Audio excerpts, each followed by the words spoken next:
Hola amigos de la República, hoy estamos con Rosa María Palacios, no necesita presentación, reconocida periodista con quien vamos a conversar sobre lo que ha sido o va a ser este primer año del presidente Pedro Castillo. Rosa María, muchas gracias por aceptar la entrevista, bienvenida. Gracias, Enrique, por la invitación. Acá lista para las preguntas. Hasta hace unos meses uno pensaba que Castillo no llegaba al primer año. Valga, en verdad, la apuesta era hasta cuándo llega, ¿no? Y sin embargo... La apuesta era que no pasaba de Navidad. Sí, y sin embargo, va a llegar. Eso creo que ya está más o menos claro. ¿Qué evaluación hace primero de este primer año de gobierno? ¿Qué tan desgastado llega el gobierno de Pedro Castillo, Rosa María? Bueno, empecemos por lo positivo, porque siempre hay que empezar por lo positivo. Los latinos siempre vemos primero lo negativo, ¿no? Pero veamos, de repente hay alguna cosa positiva en este gobierno, ¿no? El problema es que no hay muchas. Empecemos por esa constatación. Creo que lo más importante que se ha hecho se hizo hasta diciembre, yo te diría, con la vacunación. Okay. Con la vacunación que dejó compradas el gobierno Sagasti, pero que tenía que ejecutarse, sobre todo con las 2 dosis y la tercera de refuerzo. Eso, si bien todavía falta mucho la tercera de refuerzo, mientras estuvo el ministro Ceballos, se hizo. O sea, Ceballos se va habiendo vacunado con 2 dosis casi al 85% del país. Eso es algo que hay que reconocer porque es sumamente importante para la tercera y la cuarta ola. Cuando ha llegado la tercera ola en diciembre, enero, febrero, la mortalidad ha sido muy baja, gracias a Dios. A pesar de que los contagios registrados, y todavía no se saben los sin registrar, han pues quintuplicado lo que fue la segunda ola. Entonces, eso se llama vacunación. Es un gran esfuerzo del país y gran esfuerzo del sector salud y de la población de haber participado. Ahora, inmediatamente... Hasta ahí llega su lista de buenas acciones. Claro, la lista de buenas acciones empieza y termina ahí, probablemente. 2, sí creo que el Congreso y el Ejecutivo han nombrado a un buen Banco Central de Reserva. Esa tarea sí se ha hecho bien en los 2 poderes porque finalmente nombraron a personas que eran economistas de reconocida trayectoria, con carreras profesionales diversos y lograron un buen Banco Central de Reserva. Eso no estuvo mal. Creo que el manejo económico, a pesar de todos los pésimos indicadores que tenemos, no ha sido irresponsable. Es decir, los ministros Franke y Graham pudieron haber sido unos irresponsables completos, pero no lo han sido. Entonces, a pesar de que no son propositivos, por lo menos han sido cautos. Y Graham incluso es de escuela MEF, o sea, es parte de la ortodoxia MEF, ¿no? Exactamente, son ortodoxos y eso se agradece en tiempos de crisis, porque han podido ser muy irresponsables y no lo han sido. Esas son las 2 cosas. Y la tercera, que más bien es una cosa triste de decir, es que al principio del gobierno de Castillo, pese a todas sus limitaciones, representaba algo que era valioso para muchísimos peruanos. Tal vez yo no lo comparto, pero representaba a ese hombre rural, maestro, campesino, pobre, ese, como yo decía, ese locus amenus pastoril que se armó en la segunda vuelta. Eso representaba. Y para muchas personas en el Perú eso es una reivindicación. Lamentablemente eso yo creo que se acabó muy rápidamente. Entre Bruno Pacheco, Silva, los sobrinos, entre las primeras denuncias de corrupción, se acabó esa idea de el hombre bueno. Ignorante, inculto, pero bueno. Bueno, el hombre bueno desapareció rápidamente. Pero al principio había por lo menos esa reivindicación. Desapareció. Y ahí comenzaron los problemas muy rápidamente. Creo que los problemas, y ya para entrar al debate, los problemas empezaron en la transferencia, cuando no anunciaba un gabinete. O sea, lo primero que hace un gobierno que entra en cualquier democracia es anunciar a su primer equipo. ¿Por qué? Porque si estás metiendo la pata, la población te va a avisar. Oye, este tiene este problema. Guardaron como un secreto nacional el nombre del primer ministro, que juramenta el 29 de julio en las Pampas de la Quina ante el mundo y ante el horror, no solo de los que lo conocían, sino de los que tenían que juramentar con él. Acuérdate que esa noche no juramenta ni Aníbal Torres ni Pedro Franque. O sea, a ese nivel de descoordinación absoluta. Entonces, su primer acto, el primer acto de gobierno, que es nombrar un gabinete, empezó mal. Y alguien no podría decir que en realidad se ocultaron los nombres, no se supieron los nombres, porque recién hasta el final pudieron armar un equipo porque nunca estuvo promulgado como presidente. Promulgar la palabra, no es promulgar la palabra. Nunca fue, digamos, investido como presidente por los jurados de elecciones. Exacto. Sí, pero digamos, sí anunció que Julio Velarde iba a ser el presidente del BCR mucho antes. Y si tú sabes que has ganado, y lo sabía, perfectamente podía anunciar un gabinete. Todos los candidatos presidenciales que están antes del acto formal ya han nombrado un gabinete porque más o menos eso le da tranquilidad a la gente. La elección de Castillo se produce en medio de una enorme incertidumbre y recordemos además que Castillo no es que llega con un volumen de votos así contundente a la segunda vuelta. No, llega con 13%. Del padrón total con 13%. O sea, arranca su campaña a la segunda vuelta desde muy abajo. En unas elecciones normales él no hubiera pasado a segunda vuelta. No hubiera pasado. Con 13%, miren, para que se haga una idea del público, Luis Alba Castro en el 90 sacó 20% de la elección, quedó tercero. 20. Claro. 20. Y así ha sido siempre. El tercero está entre 19 y 20. El tercero. Entonces, una elección que se realiza, además, en primera vuelta, el día que más gente murió por la pandemia, con casi 25% de ausentismo nacional, con 10%, lo que siempre hay de nulidad, y otro grupo muy grande que no pasó la valla. Entonces, tenemos un Congreso en el cual de cada 10 electores en el padrón nacional, solo 4 tienen representante. Ese es nuestro resultado de las elecciones. Y eso es lo que estamos pagando ahora. Un Congreso poco representativo, muy polarizado, extremadamente conservador, que hace que estos polos se atraigan, mayoritariamente conservador, te diría yo, y un presidente sin ninguna capacidad para ser presidente, cuyas, digamos, carencias se hacen cada vez más manifiestas. Tal vez el momento en el cual la corrupción le explota en la cara es cuando se encuentran los $20,000 de Bruno Pacheco en el baño.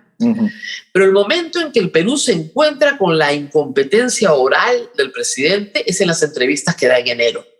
Y yo creo que ese es otro hito de su presidencia. No solo la entrevista que le da César Hildebrand, que es una magnífica entrevista como producto periodístico, ¿no? Porque lo desnuda.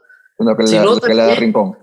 La que le da Fernando del Rincón, porque siempre el audiovisual pues tiene mucha más potencia, ¿no? Sí. Entonces, Fernando del Rincón, que es un periodista extranjero, no tiene tal vez el recato que tenemos con la institución presidencial los peruanos, ¿no? Y le pregunta de frente por el despacho paralelo, usa frases que no se usan en el Perú, pero que son muy contundentes, el cumpleaños de la hija, y lo destruye. En 2 días destruye la personalidad del presidente porque el presidente no es capaz siquiera de articular una respuesta coherente en muchísimos temas, si no en todos los temas. Y no es un problema, como dicen algunos, de que su lengua materna es el quechua, porque no lo es, ni siquiera la de sus padres. Tampoco es un problema de ignorancia, porque se supone que el señor tiene educación superior completa y una maestría, ¿no es cierto? Se supone. Y de nuevo, eso también es motivo de conflicto, porque es evidente que esa tesis no la hizo y es evidente que es parte también de un plagio en materia de su propia profesión. Y sin embargo, sobrevivía y sigue sobreviviendo. Sobrevive porque el Congreso así lo quiere.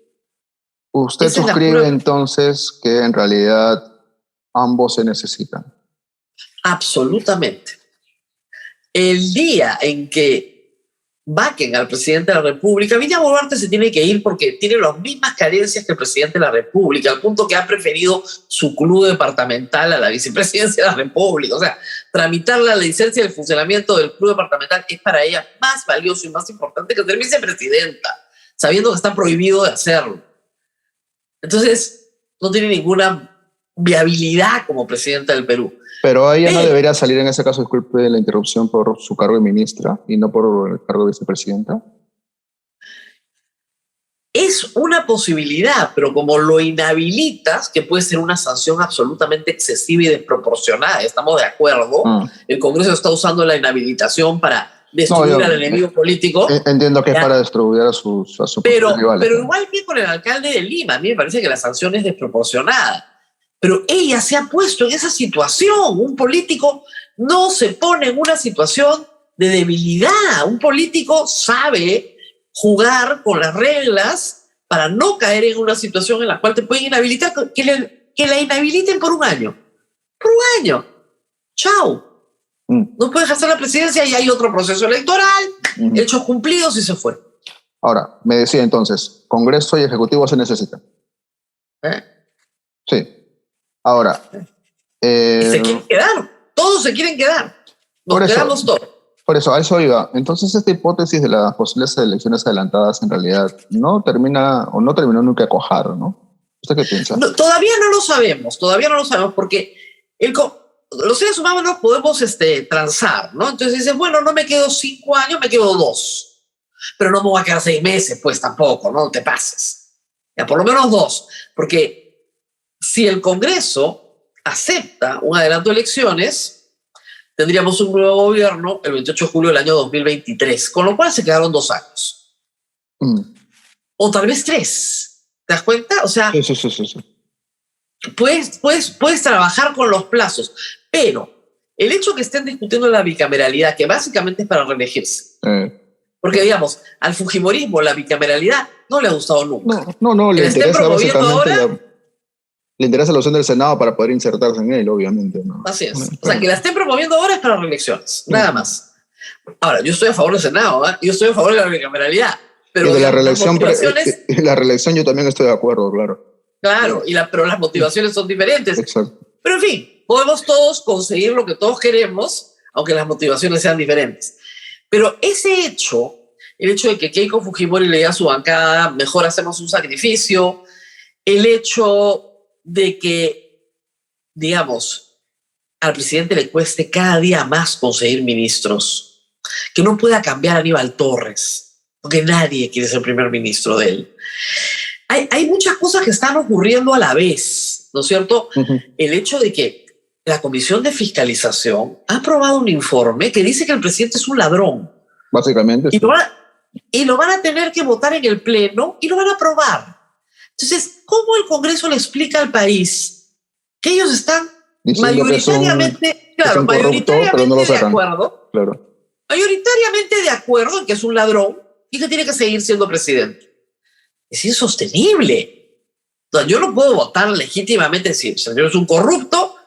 No, pero va a ser nuestro presidente 5 años porque el 117 nos impide procesarlo. Un momentito, puedes derogar el 117 para empezar. O puedes llegar a un pacto político por el cual adelantamos elecciones y no tenemos un presidente que tú consideras que es ladrón. Para entenderla bien, lo que me está diciendo es que posiblemente el Congreso actúe previo a acuerdo político o previo no, por supuesto. Hay un acuerdo político. Tan es así que la salida de Castillo de Perú Libre yo creo que es parte de ese acuerdo político. Valdemar Cerrón ha encontrado en Renovación Popular una en Fuerza Popular también, ¿no? En Fuerza Popular con Aguinaga, en Renovación Popular con Esdras Medina. Es decir, ha encontrado su gente, está contento, son sus está causas. Feliz, son sus causitas. Todos son conservadores, pro familia, con mis hijos no te metas. Es que en realidad siempre se parecieron más de lo que la gente pensaba, ¿no? Porque todos parten de proyectos autoritarios y poco democráticos. Son proyectos autoritarios. En el fondo es eso. Lo caviar es lo democrático. La gente que defiende derechos humanos, que defiende libre mercado y derechos humanos. Usted, no se solo libre reivindica, mercado. usted se reivindica como caviar, entonces. Yo soy recontra caviar, pero no trabajo para el Estado. Es una caviar rara, ¿no? No recibo un centavo de nadie, que no sea mi trabajo en la República y la Universidad Católica y los padres dominicos. No, lo que hago todos los días, pero yo soy recontra caviar. Yo defiendo el libre mercado, lo defiendo bien. Además, no lo defiendo mal, pero defiendo los derechos humanos fundamentales con todo y lo defiendo también muy bien. Yo soy una liberal, ese es todo el problema. Aunque en mi vida personal puedo ser conservadora para muchas cosas, creo que el Perú necesita ser un país mucho más liberal de lo que es hoy, para la felicidad de su propia gente, ¿eh? No para el prejuicio de nadie, sino para la felicidad de todos los peruanos. Y ya pero para de eso... Y ya para hacer un poco de Castillo, ¿usted cree que alguna vez el Perú tenga alguna propuesta política liberal seria? Yo creo que la búsqueda de la felicidad es una constante en la política desde la declaración de la independencia de los Estados Unidos y van 250 años. O sea, yo creo que el sistema político tiene que hacer al final del día más feliz a la gente. Ese es el propósito. Lo llaman el bien común, pero el propósito es la felicidad. O sea, si yo soy profundamente infeliz en un país, me termino yendo del país. Y eso es lo que está pasando en el Perú. Está volviendo a pasar. Y yo he visto todas las olas migratorias. De niña, la de la dictadura militar. La del 80 y tantos con Alan. La de Alan. Era el hambre. La gente quería prosperar de una manera material. Los 90 con Fujimori. Los primeros años de Toledo también fueron muy de mucha expansión migratoria. Y de ahí el Perú cambió. Entonces, claro, en los últimos 18, 15 años, acá no hay proyectos migratorios. Al contrario, los proyectos migratorios vienen para acá. Hasta ahora. Entonces, cuando tú comienzas a ver que la gente es profundamente infeliz en su país y comienza a discutir un proyecto migratorio, es porque es profundamente infeliz. Entonces la política no le está dando las respuestas que necesita. Yo sí creo que en el Perú puedes ser feliz. Eso implica que la política te dé las respuestas que necesitas, que te deje trabajar, que tengas la oportunidad de cuidar de tu salud, de que tus hijos puedan ir al colegio y que les enseñen algo para que luego ellos sean mejores que tú, que son las cosas que necesita, ¿no es cierto?, cualquier clase media en el mundo democrática. Sí. Eso. Sí, lo entiendo. Nada más. Bueno, y con esto acabo. Lo que ocurre es que quizá la oferta electoral no es muy buena. Pues no, mire lo que viene para las municipales. Es terrible. ¡Pésima! No es buena, es pésima. Sí, entonces, sí. Claro, cuando tú dices a la gente, bueno, hay responsabilidad del electorado, ¿no? Pero, ¿qué oferta me pones, pues? Claro. Ayer hablaba con unos jóvenes que me decían, ¿pero con qué oferta, pues? Sí, es verdad. ¿Con qué oferta? La oferta es mala. La oferta es mala. Claro. O sea, yo los valores que te estoy diciendo no los busco en las entrevistas que hago políticos y no los encuentro. No encuentro a nadie que me diga que su fin en la política es promover la búsqueda de la felicidad. No la felicidad, la búsqueda de la felicidad para todos los peruanos. En lo que para cada uno es su felicidad. Y si mi felicidad es casarme con una persona de mi mismo sexo, bueno, te lo garantizo. Si mi felicidad es que mis hijos tengan una educación universitaria de calidad, ya, te lo garantizo. Todo lo que no sea afectar al prójimo, te lo garantizo. Es bien sencillo, no es nada complicado, es un programa moral bien simple. Y sin embargo, ningún político te lo da. Te quieren dar la obra, ¿no? Quiero darte un puente, quiero darte el colegio, la escuela, ¿no? Pero no te garantizo esa cosa inmaterial que es sentirte seguro, que no te van a asaltar, que no vas a hacer una cobertura informativa y te secuestran, que puedes hacer tu trabajo en paz, que no tienes que coimear a un funcionario para tener una licencia de funcionamiento. Eso es lo que tiene que garantizar el Estado. Y eso es lo que no tenemos los peruanos. Pero algún día lo vamos a tener. Ojalá. Rosa María, ha Sí. sido muy amable. Gracias por sus reflexiones muy interesantes, como siempre. ¿Ya terminamos tan rápido? Uy, tenía para 2 horas, ¿no? No, sí, pero le agradezco mucho el tiempo dispensado. Gracias, Enrique. Chao, chao. Amigos de la República, eso ha sido todo por hoy.